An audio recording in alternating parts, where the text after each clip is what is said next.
Hey guys, so it's me, Kiani. Today's video, I'm back with another makeup tutorial, but today's video is going to be a little bit different. If you followed my channel for a while, you know that I am typically a right-handed makeup artist. Today won't be the case. So recently I broke my radius bone, which means that my right hand is going to be out of commission for several weeks. We're hoping that everything will heal up nicely, but in the event that it takes it a little bit longer, in typical Virgo fashion, I'm going to take matters into my own other hand. So I've challenged myself to at least become ambidextrous at best if my right arm heals properly, and worst case to be equally as good and fast with applying makeup to myself and others with my left hand. This is the first makeup look that I've done on camera. I have been practicing the use of my left hand on Facebook. I found myself doing a lot of fumbling, and I was like, no. Turn your YouTube camera on and really analyze how you're applying the makeup. So the more that I do that, in hopes I'm going to get faster and faster and again more precise. Now the makeup I think is actually going to be better than my penmanship because honey, there is no help. But the look that you're seeing right here, I totally did with completely my left hand, and I want to say that it took me well over an hour and a half. And normally I could probably pride myself on doing a look like this in about 20 to 30 minutes. So let's see over time if I can actually build that speed up. I'm actually going to talk you guys through the makeup look because I totally, absolutely love how it came out. I think it's a nice start to my fall series of 2020. Again, definitely a look that is going to be great for any of the fall hues that you love. I'm totally using some oldie but goodie favorite products of mine, so I really didn't have to worry about, is this product going to work the way I think it should work? Using products that I'm familiar with did help me a little bit during the process. So without further ado, I'm going to stop rambling. I'm actually going to take you guys through the process of training myself how to become at best ambidextrous. Okay, so without further ado, if you want to see how I completed this look using totally my left hand, just keep on watching. Alrighty guys, let's get started. Of course, I'm starting this routine with clean skin, and I'm going to add a little bit of my Mature facial oil. You guys already know I absolutely love this oil, but today I'm actually just going to drop it into my foundation brush by Melanie Mills, her collaboration with Omnia, and I found that this just allows me to diffuse the product, move it around my skin really nicely, and start that skin prep. Next, I'm going to grab my Melanie Mills of Hollywood. This is the Peach Deluxe shade. You guys know this is my winter shade. I absolutely love this product as a substitute for a foundation. And I literally bring it all the way down my neck, across my shoulders. And even today, I'm going to apply that on my hand. So therefore, you can really see how this product just makes the skin look nice and radiant, very seamless, and I don't have to worry about what shade I am in any specific foundation because it just basically blends out so nice and gives me that beautiful radiance that I love. And again, it does minimize any cakey appearance, and I don't have to worry about, oh gosh, what shade am I today? Match, check. Glow, check. Let's move on. Next, I'm actually going to prep my lips using my Lip Tricks lip conditioner. This is one of my favorite conditioners, not only because it comes from my lipstick collection that you can find at liptricks.com, but it has a major smoothing effects to the lips, which is going to be very important to prep the lips before I go into lipstick, which will come much later. You already know, guys, I'm going to grab my e.l.f. Camo Concealer. I'm using the hydrating and the camo concealer, and you're going to see me make a mistake on camera. Oh my God, what a concept. But I'm actually going to run into an issue with applying this concealer the way I normally do, and I'm going to basically just start blending it out. And this is where the problem comes in. This product does tend to settle on contact, and it was something about it on this day, probably because I didn't get around to blending as fast as I normally do. Again, I'm trying to build my speed with my left hand. And the way that I would actually get around that is apply to one side and blend as I apply. But of course I applied my regular amount, and this is where you're going to see the product is starting to get a little bit patchy, which is absolutely horrible. Now, if I were working on a client and I saw this, I would basically start over.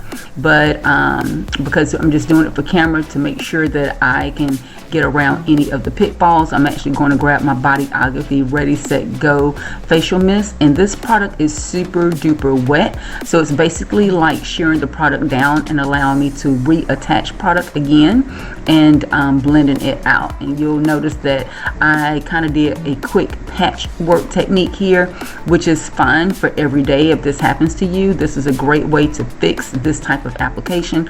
I also boast this type of application when you are wearing a mask and your mask kind of cuts through your foundation. It's really, really great to just kind of re-adhere product.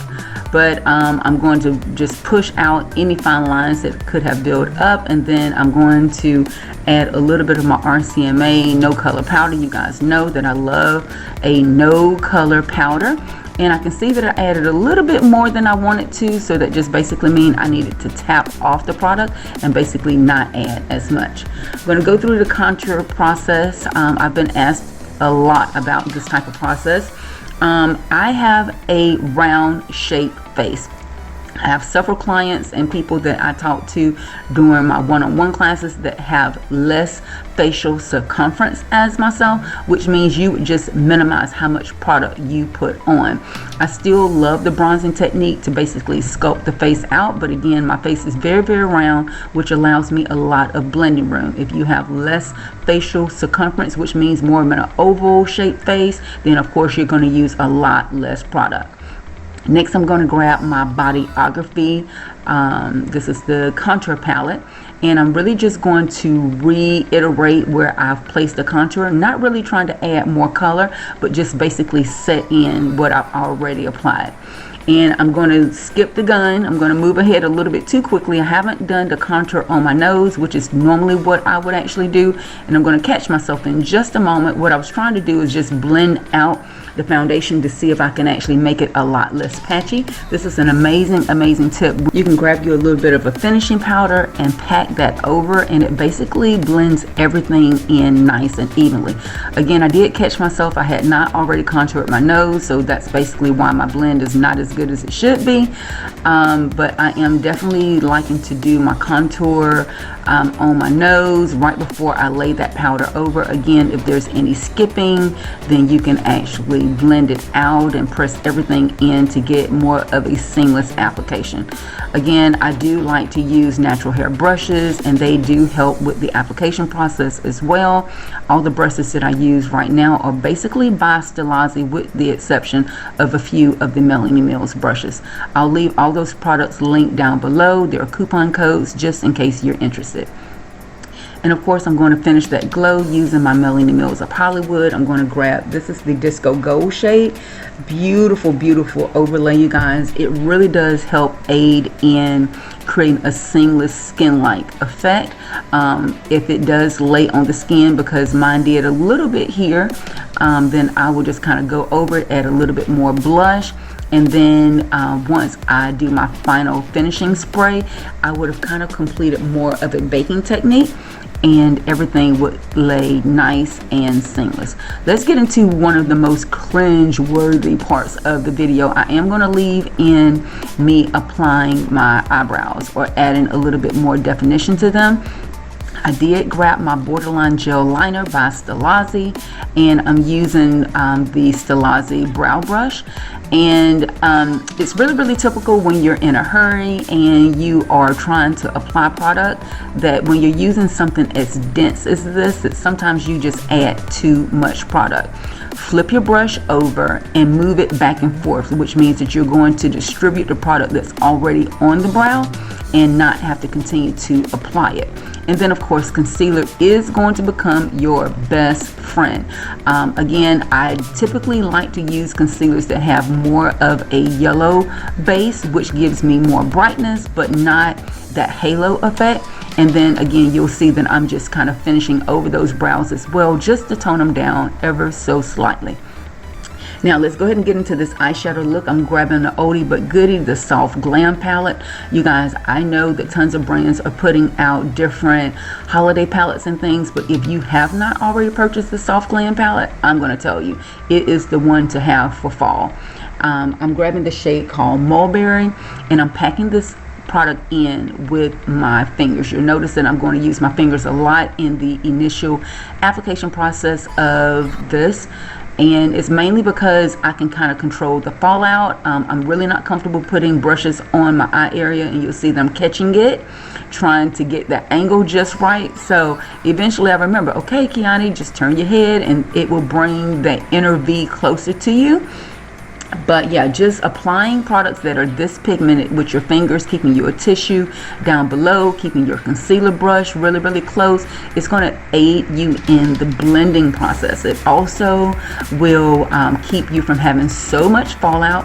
I am blending it in, which is basically going to tint the concealer, because remember, the concealer is still really wet, and just blending that out. Using that concealer brush, I also have concealer already on that brush, so that creates a beautiful cream shadow effect, which is honestly my favorite look for completing something like this. And you'll notice that I play in the plums a lot during this fall season, only because it's shades that I just haven't fallen in love with until recently.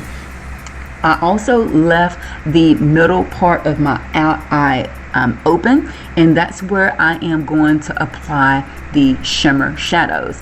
I do have tons and tons of clients that love to buy eyeshadow palettes that have tons and tons of shimmer. Remember that you will not ever get the proper balance with the inner and outer V of the eye by completing or adding tons of shimmer shadows. You really need to anchor your look first with concealer, then come back with a matte shade to basically create the shape of the eye, whichever shape that is, and then you're going to get more bang for your buck with that shimmer. And after I applied most of the product with my finger, you'll see that I did grab a natural hair brush and start really smoking this eye area out, which is, I think, it's going to be a little bit easier for me as I learn to use my left hand to kind of complete a little bit more smoky looks, mainly because I don't have to worry about such preciseness and lines. I did grab the shade called Tempera just to put it into my inner V, and it is just absolutely beautiful. It creates a beautiful lightening effect, and then you'll notice that I just kind of shift brushes. I place the product on, pack it on, go back to that concealer brush, and just kind of continue to blend things in. And I'm just bringing that shade right up the contour portion of my face into the bridge of my nose. Let's go ahead and move into lash primer. I will say that I've cheated on applying lash primer and mascara and my lashes, because I had start before I broke my arm using my left hand for this application process just to get a little bit faster. So I already had a leg up, and you'll see that this is just from a little bit of practice that I'm pretty good with that left hand with applying mascara and lash primer. And then we're going to finish this look off using our Gold Getter shade with Lip Tricks. Make sure you check the link down below. There's going to be a coupon code for you guys to get free shipping. I absolutely love how this look came out. And there you have this smoky eye tutorial taking us directly into fall. Make sure you give this video 2 thumbs up if you like videos like this coming from me. Subscribe to my channel if you haven't already. Comment down below on any other color combinations you would like to see this fall season. And until next time, guys, thanks so much for watching. Hugs and kisses. We'll talk to you soon. Bye.